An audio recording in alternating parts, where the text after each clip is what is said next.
नमस्कार। Shri success point में आप लोगों का स्वागत है। आज का टॉपिक है हमारा दो चर वाले रैखिक समीकरण को विलोपन विधि से कैसे हल किया जाता है। बाय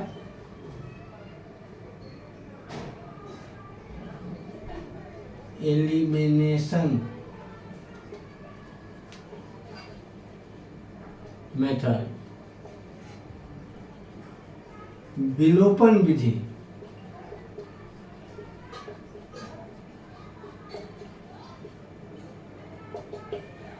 जो कक्षा 10th के मैथमेटिक्स से लिया गया है, दो चर वाले एक रैखिक समीकरण।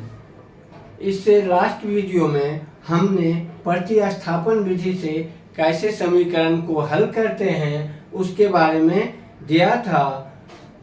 अब ये टॉपिक स्टार्ट करने से पहले यदि आपने हमारे चैनल को सब्सक्राइब नहीं किया है तो प्लीज़ सब्सक्राइब कर दीजिए। इस चैनल पे 7वीं से 10वीं तक के साइंस और मैथ की वीडियो रेगुलर अपलोड होते रहते हैं जो आपके पढ़ाई में मददगार साबित हो सकते हैं। अब विलोपन विधि में क्या होता है, जैसे दो चर वाले रैखिक समीकरण में एक चर को विलुप्त कर दिया जाता है और दो चर वाले रैखिक समीकरण एक चर वाले रैखिक समीकरण में परिवर्तित हो जाते हैं। फिर उस चर का मान निकाल लिया जाता है और किसी दिए गए दोनों समीकरणों में से किसी में उसका एक चर का मान स्थापित करके दूसरे चर का मान निकाल लेते हैं। अब विलोपन विधि से हम कैसे निकालते हैं इसको समझने के लिए एक दो चर वाले रैखिक समीकरण के युग्म पर विचार करते हैं। एक समीकरण है 2x + 5y = 29 और 3x first equation. Second equation है 3x - y = 1 सेकेंड इक्वेशन। इसमें क्या करते हैं, चाहे पहला चाहे दूसरा x के गुणांक या y के गुणांक से हम दोनों समीकरण को गुणा कर देते हैं। यदि x का गुणांक लेंगे तो इस समीकरण का 2 है और इस समीकरण का 3 है, जबकि इस y का लेंगे तो इधर 5 है इधर 1 है। अब हम सबसे पहले अब हमारे विचार पे निर्भर है हम x का गुणांक लें या y का गुणांक लें।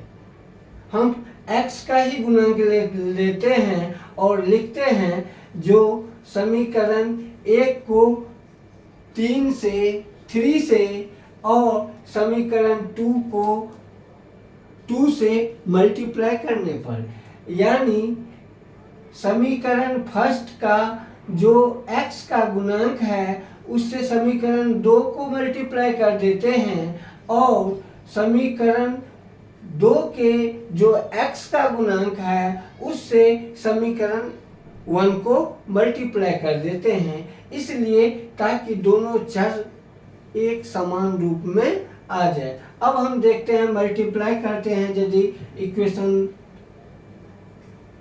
इक्वेशन फर्स्ट को 3 से गुणा करने पर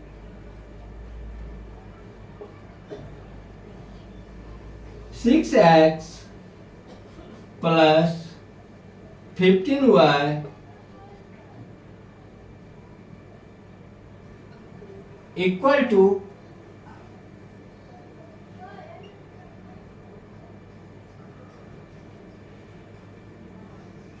87, इक्वेशन थर्ड।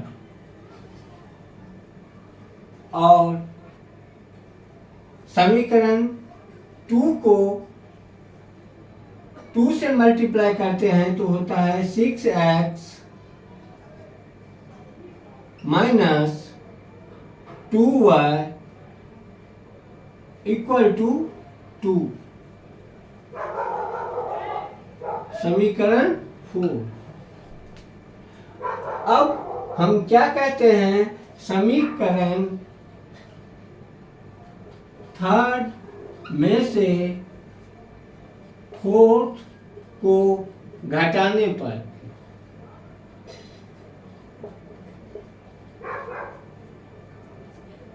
अब क्या होता है, 6x plus 15y equal to 87 और 6x minus 2y equal to 2। अब यदि हम घटाएंगे तो क्या करते हैं, हम निशान चेंज करते हैं। ये 6x प्लस और माइनस कट गया और ये भी प्लस 15y और 2y ये हो गया 17y इक्वल टू 87 में से 2 माइनस हो जाएगा, कितना होगा 85। इसीलिए y इक्वल टू 85 इक्वल बट्टे 17 1 जा 17 17 5 जा 85 y इक्वल टू कितना निकल गया 5।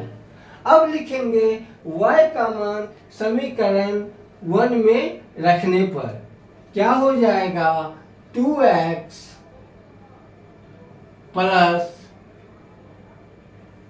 5 इंटू y का मान कितना है 5 इक्वल टू 29, यानी 2x या 2x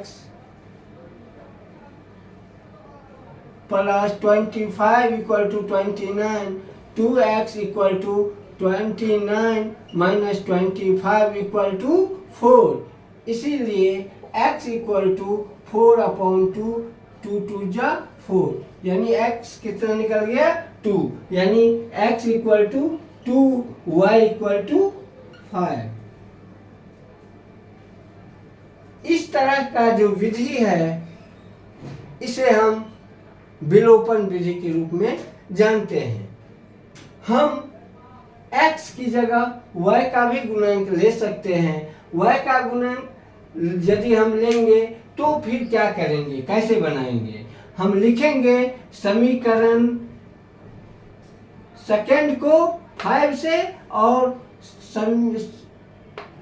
सेकेंड समीकरण में y का गुणांक क्या है 1 है, तो समीकरण 1 को 1 से मल्टीप्लाई करने पर ऐसे भी हम बना के x और y का मान निकाल सकते हैं। हम x का गुणांक लें या y का गुणांक लें, हम देखते हैं y का गुणांक से मल्टीप्लाई करके कैसे निकालते हैं इसी इक्वेशन को।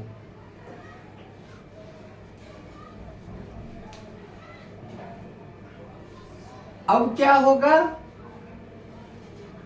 हम देख रहे हैं y का गुणांक कितना है 5 है और x का गुणांक और सेकेंड इक्वेशन में y का गुणांक कितना है 1, तो हम लिखेंगे इक्वेशन सेकेंड को 5 से और इक्वेशन सेकेंड को 1 से गुना करने पर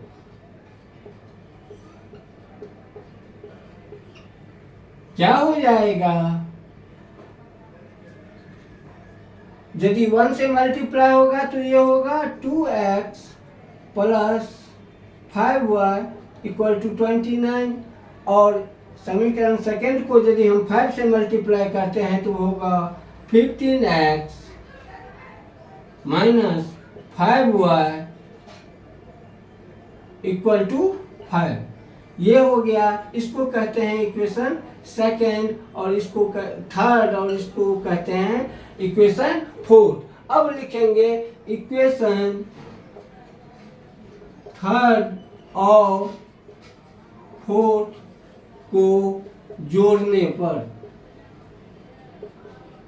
जब थर्ड और फोर्थ को जोड़ते हैं तो हमें क्या मिलता है यही देख लेते हैं। जोड़ेंगे तो ये x 5y प्लस और 5y माइनस के कैंसिल हो जाएगा। 17x इक्वल टू ये कितना हो गया 34, इसीलिए x इक्वल टू 34 अपॉन 17। 17 1 जा 17, 17 2 जा 24, 34। तो x इक्वल टू कितना आ गया 2। अब x का मान समीकरण 1 में रखने पर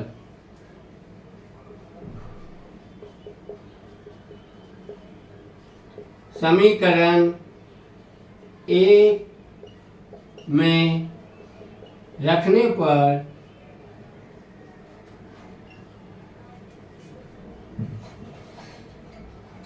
2 into 2 plus 5y equal to 29, ये हो गया 4 प्लस 5y इक्वल टू 29। अब 4 को हम बराबर की दूसरी तरफ ले जाएंगे तो होगा 5y equal to 29 minus 4 equal to 25, इसीलिए y इक्वल टू 25 अपॉन 5, 5 जा 25, y equal to 5, x equal to 2, x equal to 2 और y इक्वल टू 5। किसी भी तरह से बनाएंगे सेम आंसर आएगा। धन्यवाद। यदि हमारी वीडियो अच्छी लगे तो चैनल को सब्सक्राइब कर दीजिए, वीडियो को लाइक कर दीजिए, छात्रों को शेयर कर दीजिए। धन्यवाद।